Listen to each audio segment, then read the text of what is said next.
اعوذ باللہ من الشیطان الرجیم بسم اللہ الرحمن الرحیم یا صاحب الجمال و یا سید البشر من وجهک المنیر لقد نور القمر لا يمكن الثناء كما كان حقه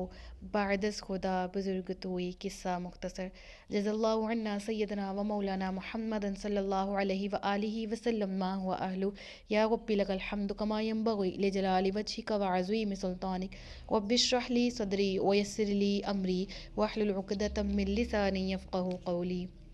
رب زدنی علما رب زدنی علما رب زدنی علما۔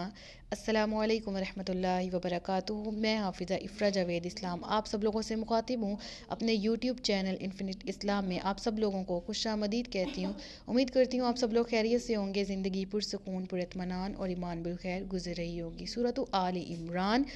کا اردو ترجمہ اور تفسیر جاری ہے، جس کی آیت نمبر 11 تک ہم گزشتہ اسباق میں پڑھ لی ہے، تو آج ہم آیت نمبر 12 سے پڑھیں گے۔ آیت نمبر 12 میں اللہ رب العزت ارشاد فرما رہا ہے قُلْ لِلَّذِينَ كَفَرُوا سَتُغْلَبُونَ وَتُحْشَرُونَ إِلَىٰ جَهَنَّمَ وَبِئْسَ الْمِہَادُ۔ ان کافروں سے کہہ دو کہ ان قریب تم مغلوب ہو جاؤ گے اور دوزخ کی طرف ہانکے جاؤ گے، اور وہ بہت ہی برا ٹھکانہ ہے۔ تو جس طرح گزشتہ آیات میں ہم نے کفار کے طرز عمل کے بارے میں بات کی، اور پھر ہم نے دیکھا کہ گزشتہ آیت میں فرعون کا مثال دے کر بتایا گیا کہ دیکھ لو ان کا حال کیا ہوا، حالانکہ وہ اپنے دور کے بہت طاقتور لوگ تھے، لیکن آج ان کا نام و نشان تک موجود نہیں ہے۔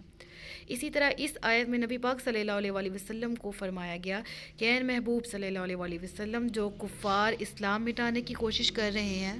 یا اس کی تباہی کے منتظر ہیں، ان سے اعلانیہ فرما دو کہ تم سارے بے شک اکٹھے ہو جاؤ، اپنی ساری طاقتیں جمع کر لو، مگر تمہاری قسمت میں دونوں جہانوں کی رسوائی ہے، دنیا میں بھی ذلت اور رسوائی، آخرت میں بھی، کیونکہ تمہارے دل میں ایمان نہیں ہے، تم کافر ہو، تم ایمان کے خلاف سازشیں کرنے والے ہو۔ جس طرح کے طاقت والے ہو تم، شہرت والے اپنی طرف سے بننے کی کوشش میں ہو اور اپنی طاقت کے نشے میں ہو کہ ہمارا کوئی کچھ نہیں بگاڑ سکتا، اللہ فرما رہا ہے کہ ان قریب اسلام کے مقابلے میں تم مغلوب کیے جاؤ گے، اور پھر آخرت میں تم سب لوگ دوزخ کی طرف جانوروں کی طرح ہانک دیے جاؤ گے۔ اور دوزخ تو بہت ہی برا ٹھکانہ ہے، جہاں پر آرام کی کوئی صورت ہی نہیں ہے، اور مصیبت کے اور تکلیف کے سارے اسباب کا مجموعہ ہے دوزخ۔ استغفر اللہ، استغفر اللہ۔ تو مسلمانوں کی بے شک تعداد میں کمی ہو، مسلمانوں کے پاس اسلحہ ہتھیار کم ہو، لیکن مسلمانوں کا دل کلمہ گو ہے، تو اس سے بڑھ کر طاقت مسلمان کے پاس اور کوئی نہیں، کیونکہ مسلمان جو دل سے کلمہ پڑھنے والا ہے، سب سے بڑی طاقت ہی وہ ہے جو کلمہ اسے دیتا ہے، جو نعرہ تکبیر اسے دیتا ہے۔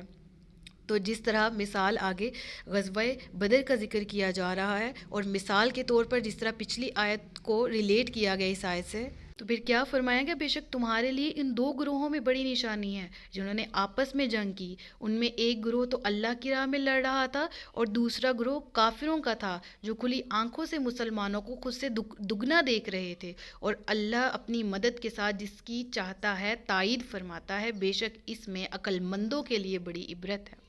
یعنی کہ تمہارے سامنے ہم اب دور حاضر کی بات کر لیں، مسلمانوں کو کتنا حوصلہ، کتنا عزم، کتنی ہمت ملتی ہے یہ آیت پڑھ کے۔ کیا فرمایا جا رہا ہے کہ ایمان والے یاد کریں اور کافر بھی یاد کریں اس دور کو جب بدر کا معرکہ ہوا تھا، تم دو گروہ تھے، ایک اللہ کی راہ میں لڑنے والا تھا اور ایک کفر کے لیے لڑ رہا تھا جو اسلام کے خلاف تھا۔ تو کیا ہوا، کافروں کی تعداد کیا تھی؟ تقریباً 1000 کے قریب، مسلمانوں کی تقریباً 313، اور وہ کم مسلمان تعداد میں بھی کم تھے اور اسباب بھی ان کے پاس بہت کم، ہتھیار بہت کم تھے ان کے پاس،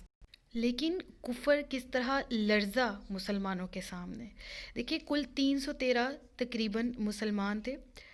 صحابہ کرام جو کہ غزوہ بدر میں شریک ہوئے، جن میں سے 77 جو تھے وہ مہاجرین تھے اور 236 انصار تھے، ٹھیک ہے۔ اور جو مہاجرین کے علمبردار تھے وہ حضرت علی مرتضیٰ رضی اللہ تعالیٰ عنہ تھے، اور انصار کے حضرت سعد بن عبادہ رضی اللہ تعالیٰ عنہ۔ ان کے پاس کل 2 گھوڑے تھے، 70 اونٹ 6 زرہیں، زرہ اس لباس کو کہتے ہیں لوہے کا جو جنگ کرتے وقت پہنا جاتا ہے، 8 تلواریں تھیں، اور اس چھوٹے سے قافلے کے سپہ سالار نبی کریم حضرت محمد مصطفیٰ صلی اللہ علیہ وآلہ وسلم خود تھے۔ اللہ اکبر۔ یہ مارکہ 17 رمضان المبارک 2 ہجری کو پیش آیا، اور پھر اس وقت دیکھا گیا، یہاں پر یہ آیت میں مذکور ہے، یہ میں آپ کو بتاتی چلوں کہ اور دوسرا گروہ کافروں کا تھا جو کھلی آنکھوں سے مسلمانوں کو خود سے دگنا دیکھ رہے تھے۔ تو اس سے مراد یہ ہے کہ ان کے دل میں رعب ڈالنے کے لیے مختلف روایات ہیں، میں اس میں یہاں پر چند ایک سمجھانے کے لیے بیان کروں گی کہ مسلمانوں کا رعب کافروں کے دل میں بٹھانے کے لیے مسلمان تعداد میں تو بہت کم تھے، اپنے سے دگنی تگنی فوج کا مقابلہ کرنے مسلمان گئے تھے، لیکن ایمان پاس تھا، ہتھیار بہت کم تھے لیکن کلمہ پاس تھا۔ تو جب وہاں آپ گئے ہیں مسلمان، تو کافروں کو وہ مسلمان اپنے سے زیادہ دگنی فوج میں نظر آ رہے تھے، یعنی اگر وہ خود 1000 کے قریب تھے تو مسلمان انہیں 2000 کے قریب نظر آ رہے تھے، اور بعض روایات کے مطابق اگر مسلمان 313 تھے تو انہیں 626 سم تھنگ اس طرح نظر آ رہے تھے، یعنی مسلمان تعداد میں بڑھا دیے گئے، حالانکہ مسلمان کم تھے، کافروں کو زیادہ اس لیے نظر آ رہے تھے کہ انہیں معلوم پڑے، ان کے دل میں رعب بیٹھے، ان کے دل میں خوف بیٹھے مسلمانوں کی جماعت کا۔ تو یہ اللہ کی محبت ہے،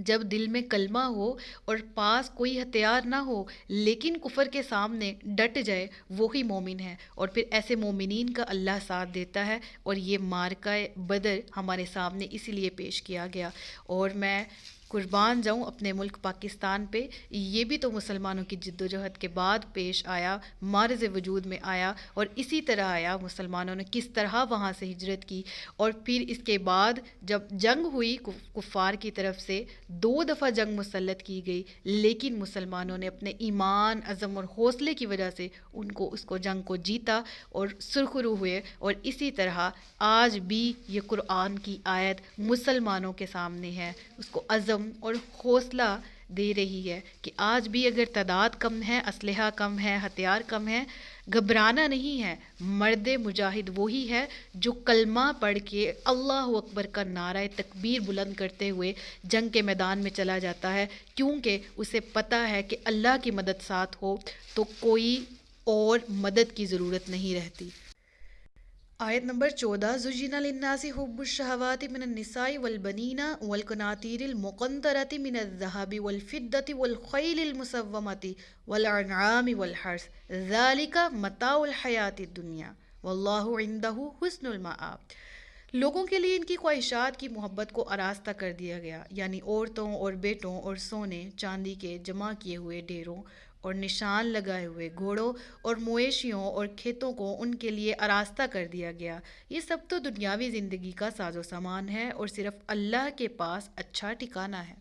یہ آیت بہت ہی غور و فکر کا درس دیتی ہے۔ دنیا مقام فانی ہے، مقام عبرت ہے، اور جو باقی رہنے والی ذات وہ اللہ کی، اور جو ہمیشہ رہنے والی زندگی وہ جنت میں ہوگی، دوزخ میں ہوگی، استغفر اللہ، اللہ دوزخ سے بچا کے رکھے۔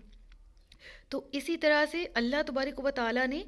دنیاوی زندگی کا سامان جو دیا زندگی گزارنے کے لیے، وہ کیا تھا؟ انسان کو عورتوں، اولاد اور سونے چاندی کے جو ڈھیر ہیں، اور اچھے جانور، گائے، بیل، گھوڑے، کھیتی باڑی کی محبت